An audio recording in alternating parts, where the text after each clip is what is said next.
Hello everyone, it's Dianne at Minerva. I hope you're all having a super week, and today I'm going to share with you a make for this beautiful summer dress. So it's McCall's 7946 and we're going to be making view B. Now for this dress today we're going to use a Minerva exclusive cotton sateen fabric, and this particular design is called Femme Fatale. Has a gorgeous rose all over it, all these wonderful blooms in all these really pretty summery colours.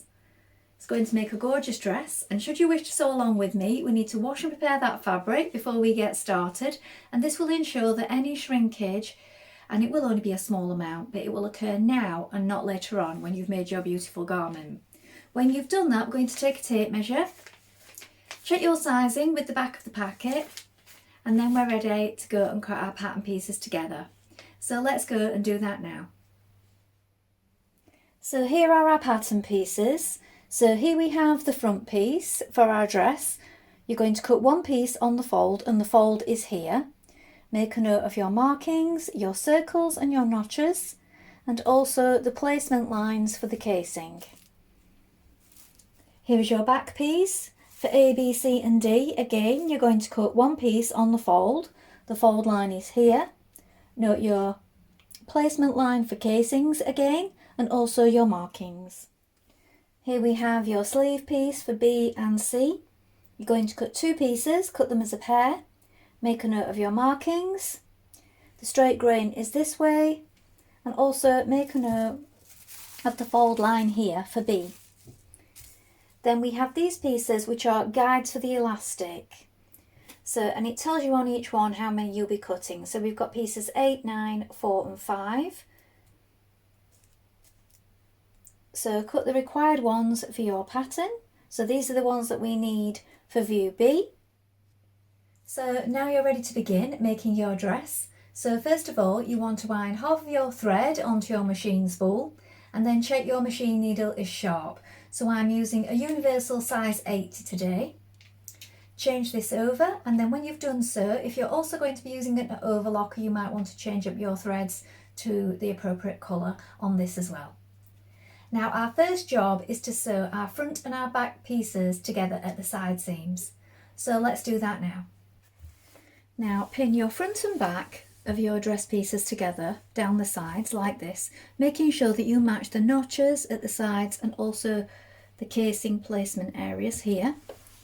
We're going to stitch that in place with a 1.5 centimetre seam allowance. After you've done this, you can zigzag or overlock your edges, and also between the placement of the casings, so from here to here, you can then baste down that seam to the side, just to stop it catching when we pull our elastics through. So I'll show you that in a moment. Let's stitch those side seams first of all.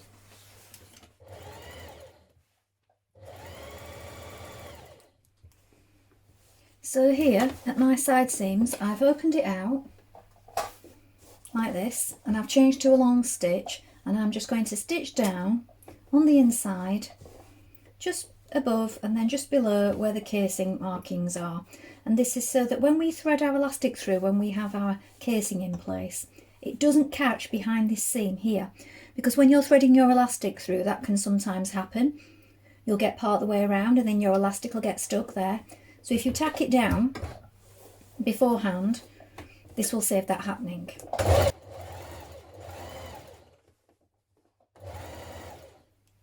Now starting at the side seam, turn your bias tape under like this, and you're going to put the bottom edge of the bias tape on your line that you positioned on your fabric for your casing. So here's my line and here's the bottom of my bias tape. Now you do need to make sure that you're sewing right on the very edge of that bias tape, because your elastic is going to be fitting inside that casing like this. And if you make your stitching line too wide, you're going to struggle to get your elastic through. So do take care when doing this and take your time. Sew it all the way around, and when you come to the other side, fold the ends in again. We're going to repeat this step on each line for the casing.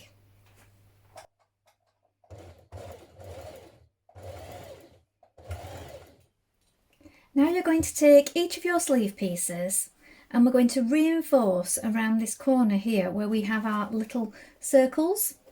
So we're going to stitch in the stitching line up to the circle and then up about 1.5 centimetres this side.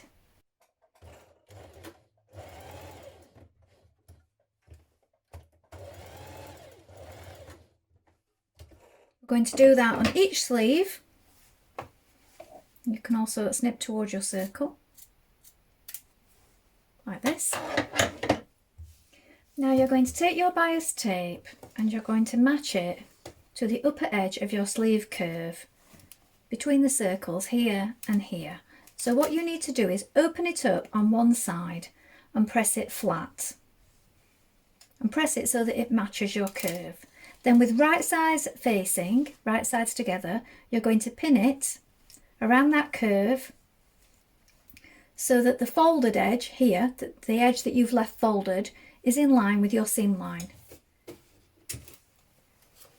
Now we're going to stitch along the upper edge here, and you want to fold in each of the edges this side, and when you get to this side at your circle here, fold this one in as well, like this. So let's stitch that in place now.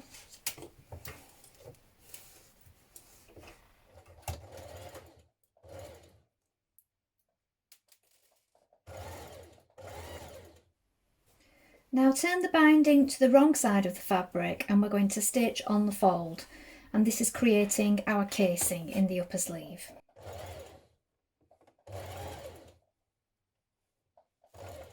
Now cut a length of elastic using Elastic Guide 4. So measure it with this. You're going to cut 2 of those, and then when you've done that we're going to insert it through our casing. So you can use a safety pin or a bodkin. When you get it part the way through, you need to secure one end so that it doesn't go and get lost.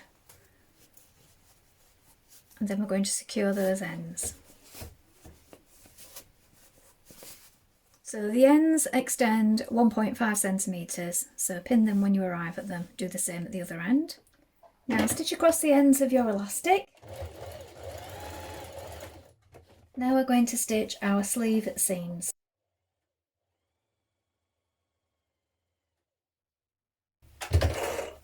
When you've done that, you can edge finish it with either a zigzag stitch or an overlocking stitch and press your seam flat. Do this on both sleeves.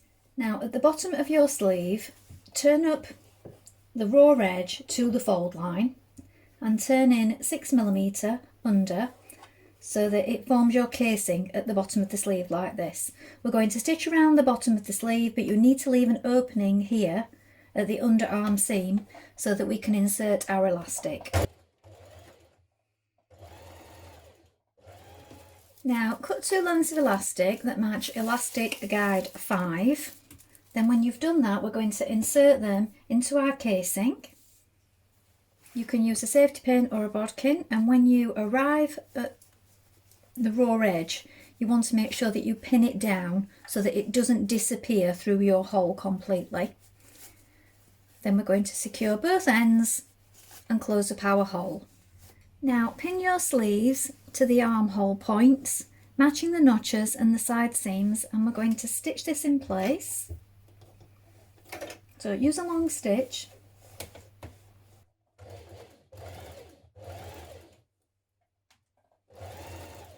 Now open up one side of your bias tape and press it flat like this, and then we're going to place it around the top like this, so right side's facing, but on the area where you have your sleeve like this, it's going to be on the inside, so it comes across where your sleeve meets, just here.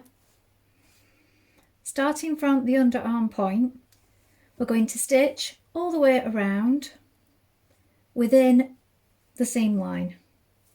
So your crease wants to be on the 1.5 centimetre seam line, and the raw edge here wants to be in line with the raw edge at the top. Fold in a small amount here, and this is where you will insert your elastic.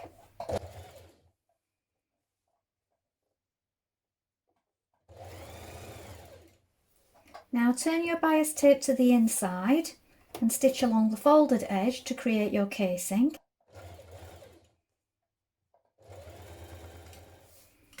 Now cut the elastic guide marked 8 to the correct length. Then when you've done that, you're going to insert it in that upper casing the same way that you've done your other elastics, through the side and securing the ends when you arrive at them. Now you're going to cut 3 pieces of elastic the length of guide 9, and we are going to insert these elastics through our waist casings. So from the inside at the side seam where you left the opening, using either a safety pin or a bodkin, and when you've done this, we're going to secure the ends, and you can then close up with hand stitches these openings as well if you wish. Now when you have all of your elastics in place, you need to even up the gathers by pulling it. Make sure that it's all running free and none of your elastic is caught. Then we're going to hem the bottom of our dress. So we're going to turn it up 1.5 centimetres. Now you may wish to turn up the hem and turn it up again as a double hem. That's what I'm going to do.